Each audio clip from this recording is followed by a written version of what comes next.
Hello दोस्तों, मैं हूं खुशी आचार्य और आप सभी का स्वागत है मेरे यूट्यूब चैनल स्टडी क्राइम पर। कल की क्लास में हमने पढ़ा कि भूगोल क्या है, भूगोल शब्द की उत्पत्ति किस प्रकार हुई, भूगोल शब्द किन दो शब्दों से मिलकर बना है, भूगोल में किन किन चीज़ों का अध्ययन होता है, भूगोल की विषय वस्तु क्या है। इन सब चीज़ों के बारे में हमने कल की क्लास में चर्चा की थी। वही हम आज पढ़ेंगे कि भूगोल के अध्ययन की उपागम की विधियाँ कौन कौन सी है, ठीक है, भूगोल की शाखाएँ कौन कौन सी है। इन सब चीज़ों के बारे में हम आज की क्लास में पढ़ेंगे। तो अब हम स्टार्ट करते हैं कि भौगोलिक अध्ययन के उपागम कौन से होते हैं। हम देखते हैं भौगोलिक अध्ययन यानी कि भूगोल का अध्ययन, भौगोलिक मतलब हमारे वातावरण का अध्ययन। तो भौगोलिक अध्ययन के उपागम का अर्थ होता है विधियाँ अर्थात किसी भी चीज़ को पढ़ने की जो कला है, ठीक है, उसको किस तरीके से पढ़ा जाता है, वह एक उपागम अर्थात वह विधि है। तो भौगोलिक अध्ययन के उपागम कौन कौन से है। तो भौगोलिक अध्ययन के उपागम दो प्रकार के, एक तो क्रमबद्ध या विषयगत उपागम, दूसरा प्रादेशिक उपागम। क्रमबद्ध उपागम को बोलते हैं इंग्लिश में सिस्टमेटिक अप्रोच, दूसरा प्रादेशिक उपागम को कहा जाता है रीजनल अप्रोच। अब हम देखते हैं कि ये सिस्टमेटिक अप्रोच जो क्रमबद्ध उपागम है, इसको सिस्टमेटिक तरीके से पढ़ा जाता है, यानी कि एक के बाद एक करके ऐसे पढ़ा जाता है। तो हम सिस्टमेटिक अप्रोच होती क्या है आखिर। तो एक राजनीतिक इकाई पर निश्चित क्रम में एक एक भौगोलिक तत्व या विषय का अध्ययन किया जाता है। एक राजनीतिक इकाई हम क्या मान लेते हैं, जैसे कि भारत एक राजनीतिक इकाई है, तो एक राजनीतिक इकाई पर निश्चित क्रम में, जैसे कि पहले हम स्थिति और विस्तार का अध्ययन करेंगे, फिर उच्चावच का अध्ययन करेंगे, फिर उसकी जलवायु का, फिर उसके मौसम का, फिर उस पर जल का वितरण कैसा है इसका यह अध्ययन करेंगे। फिर हम भारत में एक राज्य ले लेते, एक राजनीतिक इकाई पर निश्चित क्रम में, पहले हमने देश की राजनीतिक इकाई ले ली, अब हम राज्य भी ले लेते हैं, जैसे राजस्थान, ठीक है, उस राजस्थान की जलवायु कैसी है, उसकी स्थिति और विस्तार कैसा है, उसका अक्षांशीय और देशांतरीय विस्तार कैसा है, वहाँ की जलवायु कैसी पाई जाती है, वहाँ की मिट्टी कैसी पाई जाती है। इस प्रकार हम एक एक करके भौगोलिक तत्व का अध्ययन किया जाता है। वही हम क्रमबद्ध या विषयगत उपागम के जनक की बात करते हैं। तो क्रमबद्ध या विषयगत उपागम का जो जनक है वह हमबोल्ट है और इसकी प्रमुख शाखाएं तीन हैं। सबसे पहली भौतिक भूगोल, दूसरा मानव भूगोल, तीसरा जैव भूगोल। भौतिक भूगोल में भौतिक वातावरण का अध्ययन, वही मानव भूगोल में सांस्कृतिक जो मानव की मानवीय क्रिया है उसका अध्ययन किया जाता है मानव भूगोल में। वही जैव भूगोल में मानव भूगोल और भौतिक भूगोल की ये मिली भगत है जैव भूगोल, ठीक है। इन दोनों में भौतिक भूगोल मानव भूगोल का सम्मिलित रूप से जैव भूगोल में अध्ययन किया जाता है। अब हम देखते हैं कि प्रादेशिक उपागम क्या होता है। तो प्रादेशिक उपागम मतलब रीजनल अप्रोच, ठीक है। प्रादेशिक उपागम क्या होता है, राजनीतिक इकाई को विभिन्न भौगोलिक प्रदेशों में बांटकर फिर एक विशेष प्रदेश में सभी भौगोलिक तत्वों का अध्ययन किया जाता है। एक राजनीतिक इकाई, मान लो हमारा देश भारत है, ठीक है, इस राजनीतिक इकाई को, भारत देश को हमने विभिन्न भौगोलिक भागों में बांटा, जैसे कि मरुस्थलीय क्षेत्र में बांट दिया, फिर हमने देखा ये उत्तरी मैदान, ठीक है, पर्वतीय क्षेत्र हो गया, इसका पठारी क्षेत्र हो गया, पहाड़ी क्षेत्र हो गया। इन सब चीज़ों में बांटकर हम क्या देखते हैं, फिर एक विशेष प्रदेश में सभी भौगोलिक तत्व का अध्ययन किया जाता है। एक विशेष प्रदेश कौन सा हो गया, इसमें से एक पर्टिकुलर हम प्रदेश लेंगे, जैसे हमने ले लिया मैदानी प्रदेश। तो इस मैदानी प्रदेश की स्थिति और विस्तार कैसा है, ठीक है, उसमें कौन कौन सी उच्चावच पाई जाती है, वहाँ की नदियाँ कैसी हैं, वहाँ की जलवायु कैसी है, ठीक है। इन सब चीज़ों का हम अध्ययन करते हैं इसमें। इसके जनक की बात करें तो प्रादेशिक उपागम का जनक कार्ल रिटर को माना जाता है। वही हमने देखा था अभी कि क्रमबद्ध या फिर जो विषयगत उपागम है इसका जो जनक है उसको हमबोल्ट को कहते हैं। उसी प्रकार हम प्रादेशिक उपागम के जनक कार्ल रिटर को कहते हैं। इसकी चार शाखाएं हैं, एक तो प्रादेशिक अध्ययन, दूसरा प्रादेशिक नियोजन, तीसरा प्रादेशिक विकास और चौथा प्रादेशिक विश्लेषण। अब हम किसी भी चीज़ का अध्ययन करेंगे, पहले तो हम अध्ययन करते हैं, ठीक है, फिर उसके बाद हम क्या करेंगे, उसका नियोजन। पहले हमने देख लिया इस चीज़ में कौन कौन सी कमी है, उसका अध्ययन कर लिया, फिर उसके बाद उसका नियोजन करेंगे कि हमें इस क्षेत्र में विकास करने के लिए किस प्रकार की प्लानिंग करनी है। तो पहले नियोजन और फिर हम देखेंगे इस क्षेत्र में विकास कितना हुआ, फिर हम बाद में सबसे लास्ट में हम देखेंगे इसका एनालाइज करेंगे कि इसमें विश्लेषण करेंगे कि इस क्षेत्र में विकास कितना हुआ, यहाँ पर क्या कमियां है और क्या सुधार किया जा सकता है। इसी प्रकार देखेंगे तो पहले हम प्रादेशिक अध्ययन, फिर दूसरा प्रादेशिक नियोजन, तीसरा प्रादेशिक विकास और चौथा प्रादेशिक विश्लेषण। अब हम देखते हैं कि भूगोल की शाखाएं कौन कौन सी है। ठीक है। क्रमबद्ध उपागम के आधार पर हम देखते हैं कि भूगोल की कौन कौन सी शाखाएं हैं। तो भूगोल की पहली शाखा है भौतिक भूगोल, मानव भूगोल, जैव भूगोल। भौतिक भूगोल में हम भू आकृतियों का अध्ययन करते हैं, भू आकृति विज्ञान। इस भू आकृति विज्ञान यानी कि हम स्थल रूपों का अध्ययन किस में करते हैं, भू आकृति विज्ञान में। स्थलों की उत्पत्ति कैसी हुई, इनका विकास कैसे हुआ, वो हम भू आकृति विज्ञान में पढ़ते हैं।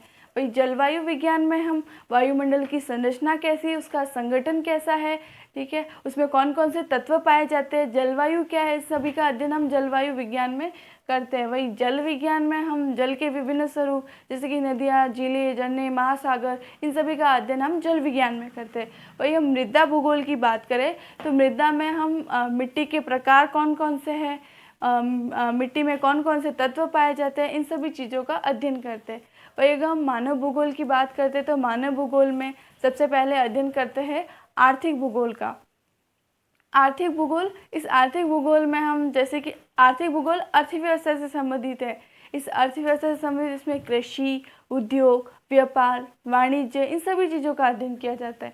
वही जो जनसंख्या भूगोल है, इस जनसंख्या भूगोल में जनसंख्या के बारे में अध्ययन होता है, जैसे कि जनसंख्या वृद्धि, जनसंख्या घनत्व, जनसंख्या वितरण, लिंगानुपात क्या है, इन सभी चीज़ों का अध्ययन जनसंख्या भूगोल में होता है।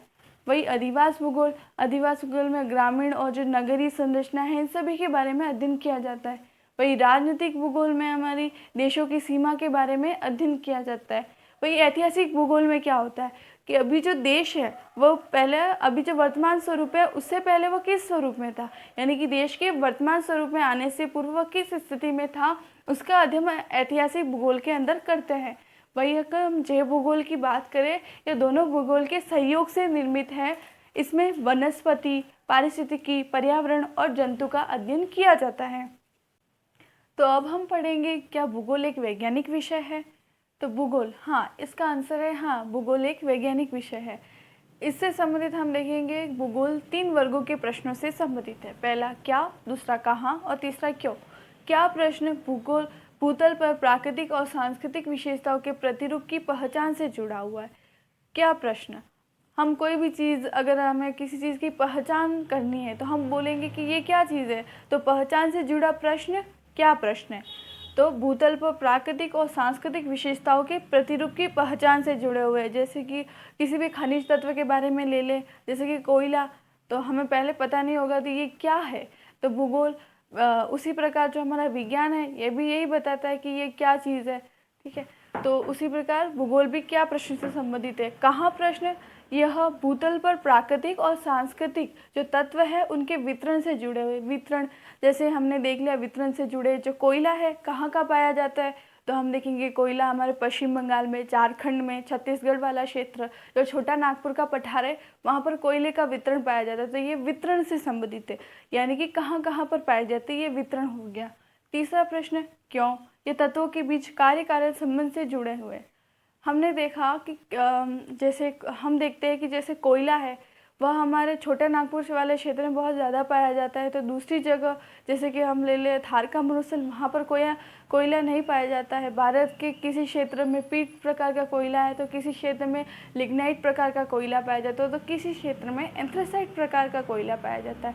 यानी कि क्षेत्र के हिसाब से वहाँ पर अलग अलग प्रकार के कोयले के प्रकार पाए जाएंगे। तो उसी प्रकार ऐसा क्यों होता है, तो ये क्यों प्रश्न तत्वों के बीच कार्य कारण संबंध से है, यानी कि कोई क्रिया हुई तो उसका क्या कारण है, तो वह बीच कार्य कारण संबंध से जुड़ा प्रश्न है। इस प्रकार भूगोल एक वैज्ञानिक विषय है। तो दूसरा प्रश्न हम देखें, क्या भूगोल को क्षेत्रीय विभिन्नता का अध्ययन मानना तार्किक है। यह प्रश्न हमें यह कहता है कि क्या भूगोल हमारी क्षेत्रीय विभिन्नता का अध्ययन करता है, यानी कि जो अलग अलग क्षेत्र हैं वहाँ पर क्या विभिन्नता पाई जाती है उसका अध्ययन करता है। तो इसका आंसर है यस। क्यों, क्योंकि भूगोल क्षेत्र विभिन्नता का अध्ययन करता है। ऐसा इसलिए क्योंकि भूगोल में उन सभी तत्वों का अध्ययन किया जाता है जो क्षेत्रीय रूप से भिन्न है। क्षेत्रीय रूप से भिन्न, जैसे हम फसल पर ले लें तो फसल, जैसे कि हमारे गुजरात वाले क्षेत्र में कपास पाई जाते हैं, तो वही पश्चिम बंगाल वाले क्षेत्र में हमें चावल, असम वाले क्षेत्र में कॉफ़ी हो गई, ये चाय हो गई, जूट उद्योग हो गया, ये सभी प्रचलित है। तो यहाँ पर क्षेत्रीय रूप से भिन्न है ये सब फसलें, और उन कारकों का भी अध्ययन करता है जो इन विभिन्नताओं को जन्म देते हैं। ऐसा क्या है, जैसे हम देखते हैं पश्चिम बंगाल में चावल ज़्यादा है, तो ऐसा क्यों है? तो उन सभी प्रश्नों का यह जो इन विभिन्नता को जन्म देता है, ऐसे क्या कारण है? ऐसे है जैसे कि वहाँ की जलवायु, वहाँ का मौसम, वहाँ की मिट्टी, ठीक है, वहाँ पर बाज़ार में मांग किस चीज़ की है, वहाँ पर किसानों की खर्च क्षमता कितनी है, उसके अकॉर्डिंग वहाँ पर चावल की फसल पाई जाती है। अब हम देखते हैं कि भूगोल सामाजिक विज्ञान से किस प्रकार संबंधित है। भूगोल का सामाजिक विज्ञान से संबंध देखें तो जो हमारा इतिहास है, इस इतिहास में ऐतिहासिक भूगोल का अध्ययन किया जाता है। इतिहास में ऐतिहासिक भूगोल का जो अध्ययन है वह इतिहास के एक अंतःपृष्ठ इंटरफेस के रूप में किया जाता है। उसी प्रकार देखिए हम समाजशास्त्र में सामाजिक भूगोल का अध्ययन किया जाता है। समाजशास्त्र में भी सामाजिक भूगोल का अध्ययन समाजशास्त्र के एक इंटरफेस के रूप में किया जाता है। उसी प्रकार देखिए मानवशास्त्र में सांस्कृतिक भूगोल का अध्ययन किया जाता है। जननांकिकी में जनसंख्या भूगोल का अध्ययन किया जाता है। अर्थशास्त्र में आर्थिक भूगोल का अध्ययन किया जाता है। वही राजनीति में राजनीतिक भूगोल का अध्ययन किया जाता है।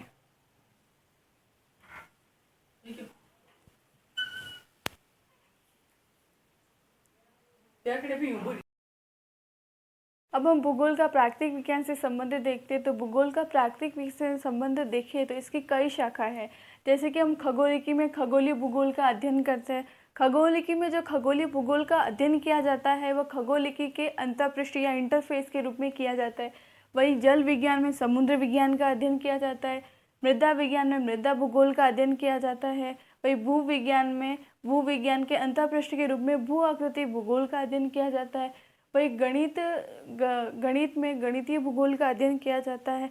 इन सभी चीज़ों का जो अध्ययन है इनके अंतःपृष्ठ यानी कि इस सब्जेक्ट के अंदर में किया जाता है। जैसे कि हर एक सब्जेक्ट के कई उप विभाग होते हैं, उसी तरह जैसे कि जल विज्ञान ले ले, इसका भी एक उप विभाग है समुद्र विज्ञान, तो ये इसका एक अंतःपृष्ठ हो गया।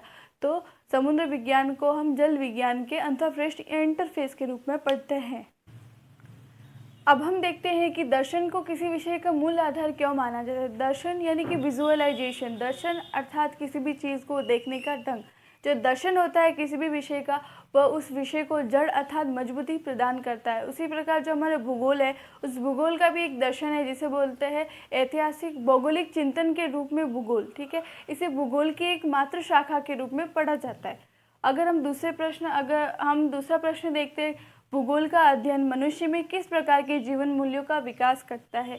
तो भूगोल के अध्ययन से मनुष्य में किस प्रकार के जीवन मूल्यों का निर्माण होता है। तो यथार्थता अर्थात हमें किसी भी चीज़ को एकदम वास्तविक रूप क्या है इसको भूगोल को पढ़ने से हमें यथार्थता का ज्ञान होता है। इससे हमें विश्व बंधुत्व की भावना उत्पन्न होती है, क्योंकि हम प्रारंभ में सभी मनुष्य एक ही प्रजाति के थे, ठीक है। हमारे जो नस्ल थी वह भी एक ही प्रजाति की थी, तो इससे हमें पता चलता है कि हम एक ही जाति के हैं। तो इससे विश्व बंधुत्व की भावना उत्पन्न होगी। तीसरा, इससे परस्पर सहयोग की भावना उत्पन्न होगी और इससे निष्ठा की भावना उत्पन्न होती है।